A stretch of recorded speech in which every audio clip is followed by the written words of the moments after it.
coming to Indiana is huge for me. It's a great opportunity to work with young elite athletes and young elite men, and work with a big-time coach in Tom Green. And I'm excited about the opportunity. For me, I've said this before in the past, this is like my Super Bowl. Yogi wants to go to the NBA, I want to coach the Hoosiers.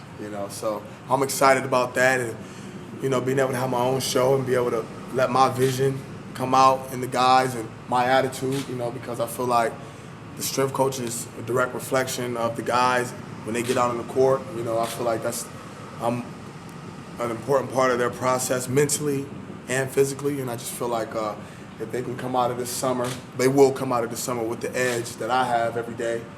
And I think we'll win a lot more games that way. This first week has been a great week. It's been different for them as far as like the type of exercises and trainings and agilities and intensity that I'm bringing to the table. But the guys, like elite athletes do, they responded well. And they've been coming every day, giving me the effort that I needed and giving me the determination, discipline that I need and I want and that I will require.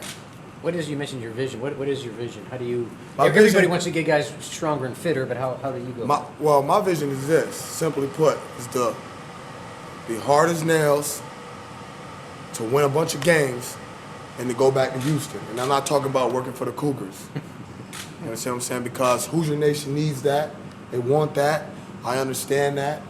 And that's the only job that I have to do, is those three things. If I do those three things, then it's a success. And everybody else's dreams will be accomplished. Yogi's, Troy's, anyone's, James, whoever, Coach Crean's, myself, JD's, whoever. You win, you get things. So that's my vision, that's my plan. By any means necessary as well. By any means. It seemed like Coach Crean really gave your predecessor a lot of ownership in this program as far as like guiding kids and being a factor in recruiting too. Have you noticed that kind of in your first few days here?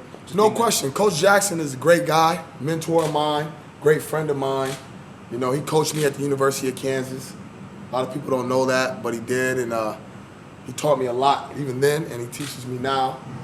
But at the same time, working for a boss like Coach Crean, he allowed him to do his thing. Be himself, and that's why I'm excited, because I'm my own man. Coach Crean allows me to do that. It allows me to let my personality spill out on the guys and spill out on whoever is around me. And I look forward to that. Strength and conditioning is not just weights. It's not just trying to use these guys as guinea pigs. We don't do that. The things that I do, things that Coach Jackson has done in the past, it starts from the top to the bottom. So the first thing that I'm working on, the first muscle I'm working is that brain right between the eyes. If I get that, everything else will fall into place. You mentioned that things have been a little bit different, workout-wise. What has been different? What have they said that has been a little bit different in the workout? Well, for starters, just the intensity of it all. I'm a pretty intense guy. I'm right there. I smell you. That's how close it is. And, I jump into workouts with them. I'm not going to pick and choose my battles. If I'm in it, I'm in it. Like today. I was in the entire workout. And I think that's something that the guys respond well to. They like that. And that's me. That's not me trying to show up. That's just me my whole life. If somebody else working, I got to get some too. And I think they like that. Also, some of the agility drills, working on hip mobility and things like that. Using hurdles. We got the sand pit being built right now. Using the oxygen mask. Again, just different ways to skin a cat. I'm just the guy doing it, with a creative mind. I think outside the box, and I'm just attacking it every day, any and everything. Was the sand pit your idea, or can you kind of just explain where that came from? Yeah, that was my idea. I've used sand, training myself as an athlete, and in Houston, I actually, work out at this place called Eleanor Tinsley Park, where me and other athletes that I train and or people, day walkers like I like to call them, just people that I just train regularly, we go out there and we grind in the sand, It's a lot of great things with that. So that was one of the first things that I asked Coach for when I got here on the interview. And I told him the benefits of it, and he signed on board with that. Same with the training mask. Those were my idea as well. You know, I worked for the Denver Broncos before as a full-time intern for them in their weight room, and feeling that altitude up there in Denver was serious. Yeah. You know, and I just want an edge. You know, at the end of the day, a lot of people train hard, but here we're going to train with a hard edge, and that's different. You know, and so that was another idea. You know, we also do heated yoga. You know, that's something I'm big on. I will be certified. You ask me again in a year. What kind of yoga? Heated, Oh, Bikram. heated, right? So Yeah, it's like Bikram. over Bikram. 100 degrees? Okay. Yep, 101 degrees, about 60% humidity. And that's what our guys do. You know, working on balance, core, strength, and working on that mind. Because again, the first muscle is the mind. And that's what we do. These are different things they've never done before. You know what I mean? Doing hurdles, they've never used hurdles before, track hurdles. You know, these are things they've never done before. You know, that's not saying anything that they did before wasn't what it was, but it wasn't me. You know, so I am who I am, and those are the modalities and things that I'm going to use to get our guys an advantage. Where's the sand pit at? Where's it going to be at?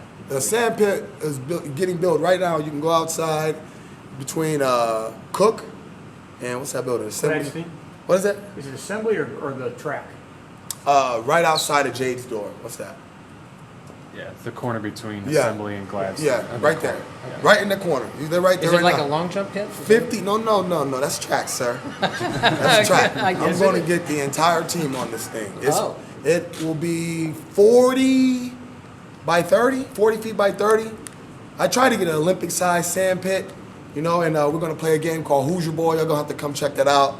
It's going to be amazing. It's a great plyometric workout, core, you know, mind, and I'm in it too, you know, and every day we're going to use the sand as much as possible. You know, get the guys off the concrete, get them off the court, get them off of just the regular things they've been doing, and put them on that new stuff. So, yeah, the sand pit will be right there. It'll be awesome. Even in the winter? You going to do it in the winter? You gonna- As long as there's no snow on it, I do it like we did in New York. We just shovel the snow off and go again. You know, like when we wanted to play basketball in New York, we would have to shovel the basketball court outside and play right there. So, no question. Let me ask you one thing. How did you get into this profession after your career was over? Well, you know, like every kid, I was like, man, I'm going to the league, you know. I'm a beast. I'm a dog. I'm going to make it. You know, and this happened and that happened and this happened. And I got a little taste. And after I got the taste, I was still hungry. And I went home and I was, you know, looked around and didn't really see anything that was my speed, you know. Coach Mark Mangino is a great man, you know. He was a mentor to me, you know. And he taught me what it is to be tough in the essence, you know, besides my parents and what was naturally in me, you know. He just pushed me even harder, built my mental threshold, mental capacity. And I just found fun in training people, you know, and getting people to accomplish their dreams. You know, like I tell the guys all the time, you know, you have dreams, you have aspirations and goals. Well, I've tasted a little bit of all of that, and I want to help you chase those things. So once I realized that I liked to get people better, and I had a skill, a communication skill to touch their soul, to make them want to do it, even if they don't want to do it, I said, how much they get paid? And once I realized that it was all good, I was like, hey, I want to be a strength coach. So the day it happened was I came home, my son was about 1 year old, and I just dropped my now wife off, and I was sitting outside her job, and it just started raining. And for some odd reason, I just started crying, you know, because I realized that I wasn't where I wanted to be. You know, this was after I was done playing ball. And so I just called Chris Dawson, who was the head strength coach at Kansas State, who was my head strength coach at the University of Kansas.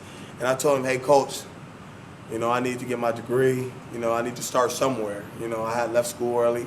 So it was like, okay, well, let's start from where you left.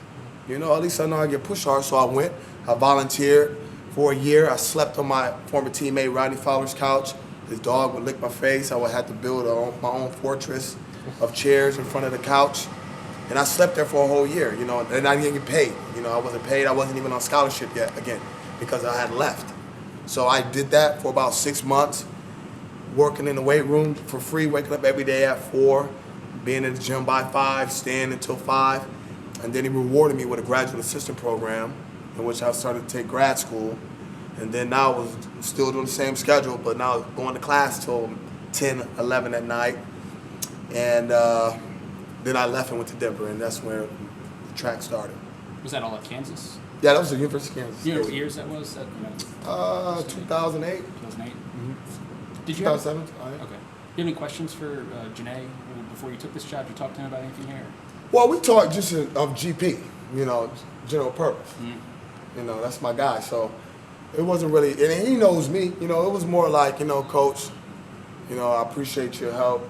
Thanks for your blessings, and let's see. Mm-hmm. What are some of the differences in training football versus basketball guys? I mean, are there major differences there? Yeah, they are and they aren't. It's just about how you get it out of them. 100 guys, 15 guys. That's the biggest difference. Other than that, it all starts up top in the head. People say, "Oh, basketball players don't like to lift." That's not true. Basketball players are humans, just like there's not a basketball player and then there's other humans that like to work out. Everyone likes to work out. It's just how you get it out of them. It's just what you put in front of them. And so, for me, this whole week, I ask the guys every day. I want feedback. I'm a guy that I want to know what they feel, how they feel. That's why I jump into workouts as well, so I can relate to them. And, they just open the door. If they had any questions, anything they want to talk to me about, or anything, suggestions, I'm open for that too. Now, it's still my show, but at the end of the day, I want my players to know that I have their back. Mm-hmm. So at the end of the day, when you say, are there differences? It's more games. We play once a week. Other than that, now is now and time is time. So that's how I look at these two. Okay, I got time for one more question. How important is it, especially early on, to have that open door policy with these guys, to get to know them, to get to understand their needs? Yeah, more to get to know them. It's not, I don't really care too much about, per se, how much a guy can bench, I care about what's in his heart, what's in his mind, where's his leadership skills, what is his goals and aspirations, and how do you want to help, get this team where we need to be, which is in Houston. And, that's big for me. That's one of the big things.